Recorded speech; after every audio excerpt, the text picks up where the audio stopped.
आज हम लोग जो दो चर वाला रैखिक समीकरण हम लोग पढ़ चुके हैं, 5 वीडियो हम लोग कर चुके हैं, उसमें हम ऑलमोस्ट कवर करा चुके हैं कि कैसे हम क्वेश्चन को सॉल्व करेंगे। उसके अलावा आज जो हम पढ़ेंगे ये महत्वपूर्ण क्वेश्चन होगा। किस चीज का? एक दो चर वाले रैखिक समीकरण का। और थोड़ा डिफिकल्ट क्वेश्चंस जो होते हैं, जो समझने में थोड़ी सी परेशानी होती है स्टूडेंट को, उसको आज हम लोग सॉल्व करने का प्रयास करेंगे। और एक्सरसाइज 3.6 जो अपने आप में टफेस्ट माना जाता है, कैसे सॉल्व करें, वो बहुत इजी तरीके से आपको समझाया जाएगा कि कैसे हम उसको आसानी से कर सकते हैं। तो ज्यादा देर न करते हुए हम लोग पहले जो अच्छे क्वेश्चन है उसको करेंगे, फिर एक्सरसाइज 3.6 के 1, 2 क्वेश्चन 3 क्वेश्चन को करेंगे, उतने में ही आपका पूरा हो जाएगा। चलिए फिर देखते हैं क्या है क्वेश्चन कि P के किन मानों के लिए निम्न समीकरण युग्म का एक अद्वितीय हल होगा। इसका मतलब आपको 2 वेरिएबल एक लीनियर इक्वेशन दिया हुआ, उसका पेयर ऑफ लीनियर इक्वेशन दिया। पेयर का मतलब युग्म, युग्म का मतलब क्या होगा? जोड़ा, जोड़ा का मतलब दो। कितने? दो समीकरण दिए हुए, कौन कौन है? 4x plus P Y plus 8 बराबर 0, 2x प्लस 2y प्लस 2 बराबर 0। ये दो समीकरण है। पूछा कि k का क्या मान हो सकता है जिससे कि उस समीकरण का केवल एक हल होगा। ठीक, अब देखो भाई, तो हम क्या निकालते हैं? इसके लिए क्या करना होगा? जब एक हल होता है इसका मतलब संगत होगा। एक अद्वितीय हल का मतलब होगा कि समीकरण क्या होगा? संगत। और जब समीकरण संगत होगा तो a1 बाय a2 क्या होगा? नॉट इक्वल टू होगा किसके? b1 बाय b2 का। अब हम a1 लिख लेते हैं, कितना हो गया? 4। a2 कितना हो गया भाई? p, सॉरी a2 कितना हो गया? पहले b1 लिख लेते हैं। b1 कितना हो गया भाई? p। ठीक, a2 कितना हो गया भाई? 2, और b2 कितना हो गया? 2। अब क्या लिखेंगे? संगत होगा और एक हल, एक हल संगत में कौन सा? एक हल। तब क्या होता है कि a1 bye a2 not equal to क्या होता है? b1 bye b2। ठीक है भाई। अब a1 देखो तो क्या हो गया? 4 बाय a2 कितना है? 2। 4 बाय 2 नॉट इक्वल टू क्या होगा? b1 कितना है? p by 2। ठीक है भाई। अब क्रॉस मल्टीप्लाई कर दो। 4 into 2 is not equals to 2p। फिर गुना में है, इधर आएगा तो क्या हो जाएगा? 4 into 2 upon 2 not equal to p। अब 2 से 2 क्या हो गया? डिवाइड। तो क्या हो गया? p not equal to 4। सिर्फ और सिर्फ एक यही वैल्यू p का होगा जहां की ये समीकरण यदि p इक्वल्स टू 4 आ जाता है तो वो संगत नहीं होगा, वो संगत भी नहीं होगा और उसके क्या होंगे कि कोई हल नहीं होंगे। ठीक, p इक्वल टू 4 के अलावा, ना होने के अलावा, मतलब p का मान 4 के अलावा यदि कोई भी मान होगा, यहाँ p की जगह पे 4 के अलावा कोई भी मान होगा तो वो क्या होगा? संगत होगा। और कितने हल होंगे? एक हल होंगे। इस आंसर का क्या मतलब है कि p का मान सिर्फ क्या नहीं हो सकता है? 4 नहीं हो सकता, उसके बाद ये क्या होंगे? संगत होंगे। तो दोस्तों अब दूसरा क्वेश्चन क्या है? के किस मानों के लिए निम्न समीकरण युग्म के अपरिमित रूप से अनेक हल होंगे। तो भाई जब अपरिमित रूप से अनेक हल होते हैं, अपरिमित रूप से अनेक हल, इसका मतलब क्या होगा कि समीकरण क्या होगा? संगत।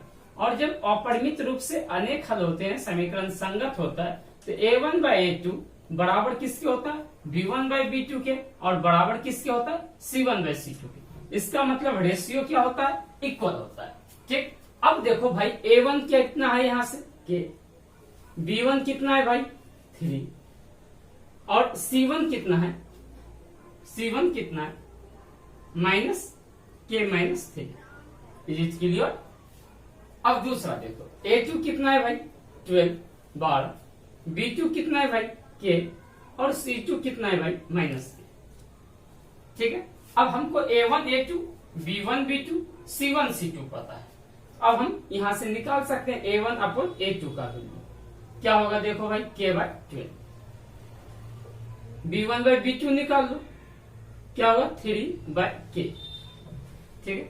उसके बाद c1 बाय c2 क्या हो जाएगा? Minus k minus 3 upon minus k। तो माइनस से माइनस डिवाइड हो गया भाई। ठीक, अब चलो अब मान लिखते जाओ। यहाँ क्या है कि जब अपरिमित रूप से अनेक हल होंगे तो ये तीनों रेशियो क्या होंगे, इक्वल होंगे। तो रेशियो का मान क्या क्या आया है भाई, के बच्चे 12, A1 बाई A2 कितना आया, के बच्चे 12, B1 बाई B2 क्या आया है, 3 बच्चे के, और C1 बाई C2 कितना आया है भाई, के माइनस 3 बाई के, यही आया है। अब क्या करेंगे, इसको सॉल्व करने के लिए किसी दो इक्वेशन को आप बराबर कर लो। हम पहले और किसी दो रेशियो को बराबर कर लो, तो हम पहले और दूसरे को बराबर कर लेते हैं। क्या होगा, ये क्रॉस मल्टीप्लाई हो जाएगा, के इंटू के क्या हो गया, के स्क्वायर। अब 12 गुने कितने हो गए, 3, के स्क्वायर इज इक्वल्स टू कितने आ गए, 36। इसीलिए के इक्वल्स टू क्या आ जाएंगे, 36 का रूट अंदर। ठीक, अब देखो इसका मतलब क्या क्या, के का क्या मान हो गया, प्लस माइनस 6। के का मान क्या आ गया भाई, प्लस माइनस 6। जब आप प्लस माइनस 6 रखोगे इसका क्या हो जाएगा भाई, ये आपका क्या हो जाएगा, इसके अनेक हल हो जाएंगे। कितने हल हो जाएंगे, अनेक हल। अब आपको चेक करना है तो आप चेक कर लो। प्लस 6 मान लिया जाए रखते हैं तो 6 बाय 12 इज इक्वल्स टू क्या हो जाएगा, 3 बाय 6 इज इक्वल्स टू क्या हो जाएगा, 6 माइनस 3 बाई 6। देखो ये हम चेक करके बता रहे थे, 1/2 हो जाएगा भाई। देखो तो 1/2, ये भी क्या हो गया 1/2। अब 6 में 3 घटा हो गया तो 3 बाई 6 क्या हो जाएगा, ये भी 1/2। तो यहां से आप जब के का मान रखोगे इसमें क्या हो जाएगा, यहां समझ लो 6 बाई 12 क्या हो जाएगा, 1/2। फिर 3 बच्चे 6 रखोगे तो क्या हो जाएगा, 1/2। 6 में 3 घटाओगे कितना हो जाएगा, 3 बच्चे 6 करोगे तो 1/2। तो के 6 का मान जब 6 प्लस 6 या माइनस 6 होगा तो ये क्या होंगे, संगत होंगे और अपरिमित रूप से कितने हल होंगे, इसके अनेक हल होंगे। ठीक है, हम उम्मीद करते हैं कि आपको ये दूसरा क्वेश्चन समझ में आया होगा, और ये बहुत इंपॉर्टेंट क्वेश्चन है एग्जाम पॉइंट ऑफ व्यू से। आप इसको अच्छे से कर लें तो हमें लगता है कि बहुत बेनिफिशियल होगा, बहुत आपके लिए अच्छा होगा। ठीक है, हम ये क्वेश्चन इसीलिए लिए हैं क्योंकि ये बहुत इंपॉर्टेंट क्वेश्चन है। ये बिहार बोर्ड में एक बार पूछ चुका है और सीबीएसई में भी हम देखें पूछा है, तो इस क्वेश्चन को समझ लिया जाए। यदि आपको टफ लग रहा है तो आप समझ लेते हैं, कोई दिक्कत नहीं है। अब देखो यहाँ से समझो पहले, अब इस समीकरण को हम यदि ठीक करना चाहेंगे तो c को इधर ले आएंगे तो c माइनस 7 हो जाएगा। लिख लो समीकरण 2x plus 3y minus 7 is equal to क्या हो जाएगा, 0। यही क्या हो जाएगा, समीकरण 1। और इसको जब करेंगे तो इसको इधर ले आओगे, माइनस हो जाएगा। ठीक, तो ये क्या हो जाएगा, पहले कर ही लो, a minus b into x plus a plus b into y minus 3a minus b plus 2 is equal to क्या हो जाएगा, 0। अब भाई देखो a1 कितना हो जाएगा, इसमें देखो क्या क्वेश्चन था कि a और b के किन मानों के लिए निम्न समीकरण युग के अनेक हल होंगे। फिर रेशियो क्या करेगा, इक्वल हो जाएगा। अब देखो a का मान कितना है, a1 का 2, b1 का मान कितना है भाई 3, c1 का मान कितना है -7, a2 का मान कितना है a माइनस बी, b2 का मान कितना है a प्लस बी, और c2 का मान कितना है भाई -3a माइनस बी प्लस 2। ठीक, यहां तक हम समझ रहे होंगे। a1 बाय a2 निकाल दो तो क्या हो जाएगा, 2 बाय a माइनस बी। ठीक है भाई, b1 बाय b2 निकाल लो क्या हो जाएगा, 3 बाय a प्लस बी। और c1 बाय c2 निकाल लो क्या हो जाएगा भाई, देखो c1 कितना है -7 अपन यहां से ले लो, कॉमन ले लो। इस क्वेश्चन में क्या करो, -3 माइनस कॉमन ले लो, -3a प्लस b माइनस 2 हो जाएगा। चलो यहाँ क्या लिखेंगे, 3a minus 3a plus b minus 2। ये माइनस से ये माइनस डिवाइड हो जाएगा। अब देखो 3 रेशियो हमको आ गया, ये तीनों रेशियो क्या होगा, इक्वल होगा जब अपरिमित रूप से अनेक हल होंगे।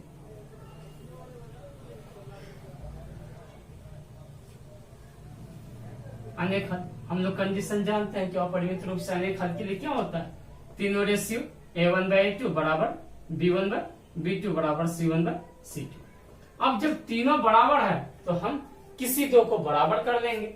हम जो इजी हमको लग रहा है, एक 2 by a minus b, 3 by a plus b, इसको इक्वल कर लो। क्या 2 by a minus b is equal to 3 by a plus b. अब क्या करेंगे भाई, मैं क्रॉस मल्टीप्लाई कर दूं, मल्टीप्लाई कर दिया भाई।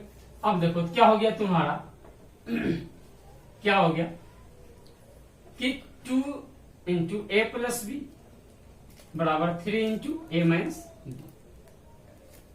तो 2a प्लस 2b बराबर 3a माइनस 3b। अब क्या करो भाई, ए वाले को एक तरफ कर लेते हैं, बी वाले को एक तरफ, तो 2b प्लस 3b बराबर 3a 2a, तो 5b बराबर क्या हो गया भाई a। यदि a और b का रेशियो निकालें, a इसके इधर मल्टीप्लाई कुछ नहीं तो कितना से 1 से, a भागा b कर दें तो क्या हो जाएगा 5 बाय 1, मतलब a बाय b का मान क्या हो गया 5 बचे a और b का मान क्या हो गया, a बचे b का मान क्या हो गया 5 बचे 1, 5 पर 1। ठीक, अब क्या करना है हमको, ये जो रेशियो आया है ना ये यहां रख लो और फिर एक को बराबर कर दो, मिटा दे इसको।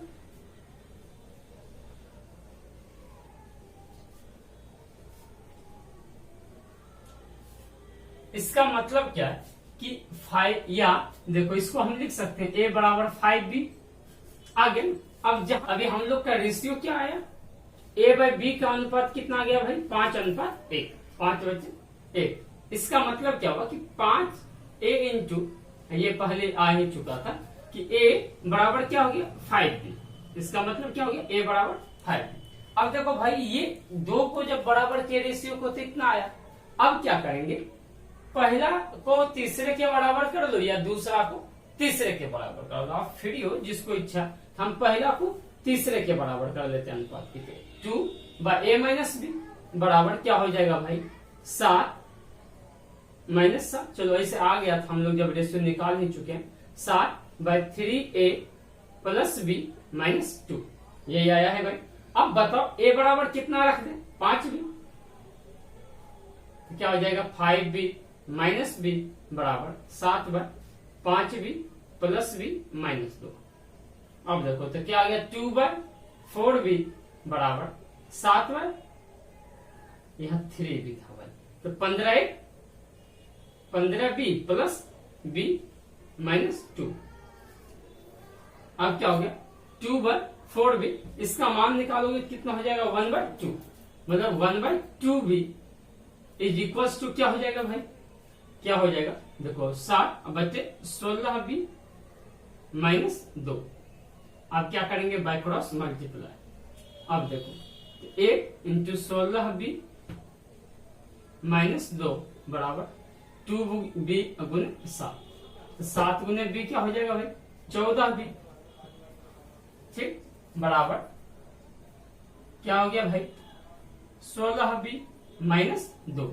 अब b को एक तरफ कर दो तो 16b माइनस 14b बराबर क्या हो जाएगा भाई 2, तो 2b बराबर कितना आ गया भाई 2, इसलिए b बराबर क्या आ जाएगा 2/2। b का मान कितना हो गया भाई 1, b का मान कितना हो गया 1। अब देखो इसको मान लेना 3, a बराबर जो 5b है ना उसको 3 मान लेंगे, तो b का मान 1 आया, समीकरण 3 में क्या रखेंगे b का मान रख देंगे। a बराबर कितना हो गया भाई 5, a का मान कितना हो गया 5 और b का मान कितना हो गया 1, b का मान कितना हो गया 1। ये इसका आंसर हो गया। ये एक्सरसाइज 3.6 जो है ना उसका 1-2 क्वेश्चन हम आपको समझाने का प्रयास करते हैं। आप क्या कीजिएगा, हम पूरा विश्वास के साथ कह सकते हैं कि आपको समझ में भी आएगा और आपसे सॉल्व भी हो जाएगा। अब देखो 2x प्लस 3y बराबर कितना दे रखा है 13, और 5x माइनस 4y बराबर क्या दे रखा है -2। अब एक चीज बस इस क्वेश्चन को सॉल्व करने के लिए करना है कि देखो 1/x है, यहाँ x नहीं है, क्या है 1/x और 1/y सेम है, नीचे में भी वही है। अब क्या करेंगे सेम है तो 1/x बराबर हम मान लेंगे p q a b, जो मानना है a मान लो, बस इसको x y को छोड़कर जो मानना है मान लेना, और 1/y बराबर क्या मान लेंगे q। ठीक, अब देखो इस 2/x को हम क्या लिख सकते हैं 2 गुने 1/x प्लस 3 गुने 1/y बराबर क्या हो जाएगा 13। अब 2 1/x के जगह पे क्या लिख देंगे p प्लस 3, y के जगह पे क्या लिख देंगे q बराबर 13। तो क्या हो गया 2p प्लस 3q बराबर 13। समीकरण 1 3 हो जाएगा, मान लो इसको 3, क्या माने 3। दूसरा, अब दूसरा समीकरण क्या है, 5 बचे x को लिख सकते हैं 5 गुने 1/x, 4 बचे y को माइनस 4 बचे y को माइनस 4 गुने 1 बचे y बराबर -2। अब बताओ 5 और गुने 1/x का वैल्यू क्या है p माइनस 4 और 1/y का वैल्यू क्या है q बराबर -2। क्या हो गया 5p माइनस 4q बराबर -2। समीकरण क्या हो गया भाई 4, इसको मान लो। तो अब क्या करेंगे, समीकरण 3 और 4 को सॉल्व कर लेंगे, हल करेंगे, ठीक है। अब देखो कैसे हल करेंगे, तो कोई विधि आप लिख लो। तो सबसे आसान कौन सा विधि है हमारा, विलोपन विधि। तो विलोपन विधि से इसका क्या कर लेंगे, अभी हल कर लेंगे। आपको 2 समीकरण दिया हुआ है, एक तीसरा जो है और ये चौथा है। ये क्या है, तीसरा चौथा। अब देखो मान लो कि हमको p को हटाना है, तो p के पहले तीसरे समीकरण में p का गुणांक क्या है 2। आप इस समीकरण को कितने से गुना कर लोगे 2 से। और दूसरे जो चौथा जो समीकरण है उसमें p का गुणांक कितना है 5, तो यहाँ कितना से गुना कर लेंगे 5 से। तो 5 गुने 2 क्या हो जाएगा 10p प्लस 5 गुने 3 क्या हो जाएगा 15q बराबर 13 गुना 5 क्या हो जाएगा भाई 65। सेम है 5 गुना 10p क्या हो जाएगा, 5 गुना 2 क्या होगा 10p plus minus plus into minus क्या हो जाएगा माइनस 4 गुने 2 8q बराबर -4।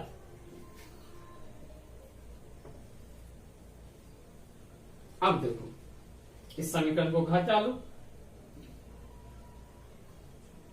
अब देखो 10p में 10p घट जाएगा 0, 15 और 8 कितने हो गए 23q बराबर 65 और 4 कितने हो जाएंगे 69।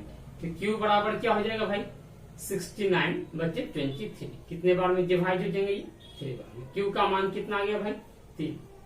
ठीक, अब किसी भी समीकरण में समीकरण 3 या 4 उसमें आप स्वतंत्र है कि q का मान रख लीजिए। लिखेंगे समीकरण 3 में q का मान रखने पर अब क्या है 2p प्लस 3q बराबर कितना है भाई 13। 2 इंटू p प्लस 3 गुना 3 बराबर 13। 2p बराबर क्या हो गया प्लस 9 बराबर 13।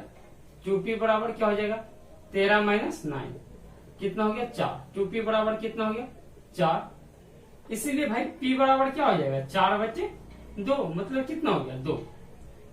अब p का भी मान हमको पता चल गया कितना 2। q का मान कितना है 3। अच्छा बताओ p किसको माने हो आप 1/x को, तो 1/x का मान कितना आ गया 2, तो 2 बराबर 1/x। इसको कर दो क्रॉस गुना 2x बराबर क्या हो गया 1, इसलिए x बराबर क्या हो जाएगा 1/2। अब y का निकालना है, तो y बराबर क्या माने हो 1/y बराबर क्या माने हो q, तो 1/y बराबर q का मान कितना आया है भाई 3। 1 को 1 से गुना करो, क्रॉस गुना करोगे तो 1 को 1 से, तो 1 बराबर क्या हो गया 3y। इसीलिए y बराबर क्या हो जाएगा 1/3। तो p का भी मान कितना आया 1/2 और q का मान कितना आया p का मान कितना आया 2, q का 3, तो x का मान 1/2 और y का मान कितना आया 1/3। ठीक है, सेम है। अब कुछ भी हर में रहे उसको आपको क्या करना है pq या abc कुछ भी मान लो, ठीक है, मान के उसका मान पुट करो, आप बनाने का प्रयास करो, उम्मीद है पूरा बनेगा। और एक वीडियो हम लाएंगे जिसमें और जो क्वेश्चंस होंगे इंपोर्टेंट क्वेश्चन उसको सॉल्व करेंगे। आप बिल्कुल बेफिक्र रहें, कल एक वीडियो और आएगा, ठीक, उसी में पूरा हम लोग कंप्लीट करेंगे। हम उम्मीद करते हैं ये आपको समझ में आया होगा।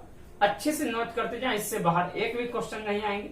ये पूरी की पूरी हमारी तरफ से सियोरिटी है, गारंटी है। बस जितना हम करा दे रहे हैं उसको आप प्रैक्टिस करें, उसको आप बहुत अच्छे से समझ लें, उस पर क्वेश्चन प्रैक्टिस करें खुद से एनसीईआरटी की, और हम पूरे विश्वास के साथ कह सकते हैं कि आप बहुत अच्छा करेंगे, बहुत अच्छा आपको एक तो जानकारी भी होगी, मार्क्स भी आएंगे। और दूसरा नंबर, यदि आपको अच्छा लगता हो वीडियो, आप अपने दोस्तों तक शेयर करें, चैनल को सब्सक्राइब करें। ठीक है, बहुत बहुत धन्यवाद।